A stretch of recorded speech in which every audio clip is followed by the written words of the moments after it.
Netaji Subhash Chandra Bose 1 number बिंदु सुभाष बोसଙ୍କର जन्म 1897 मसीहा ଜାନୁଆରୀ 23 तारिख कटकर ओडिया बजार रे होइथिला। 2 नंबर बिंदु तांको पितांकर नाम जानकी बोस एवं मातांको नाम प्रभावती देवी। 3 नंबर बिंदु सुभाष चंद्र बोस जने महान स्वाधीनता संग्रामी थिले।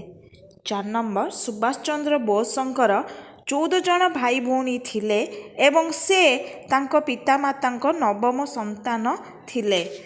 5 नंबर बिंदु से वीरत्वर सहित भारतर स्वाधीनता पाई लड़ीथिले।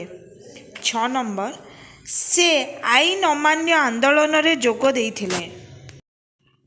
7 नंबर 1921 मसीहा भारतीय जातीय कांग्रेस रे जोग देइथिले एवं 1939 मसीह भारतीय जातीय कांग्रेस सभापति होइथिले। 8 नंबर बिंदु रवींद्रनाथ टैगोर तांको प्रथमे नेताजी बोली डाकिले जहाँपर तांकर परिचय हैला। 9 नंबर बिंदु तांकर प्रसिद्ध स्लोगान होची मते रक्त दियो मु तुमको स्वाधीनता देवी। 10 नंबर बिंदु 1845 मसीहा अगस्ट 18 तारिख रे विमान दुर्घटना रे तांकर मृत्यु होइथिबा विश्वास करा जाए।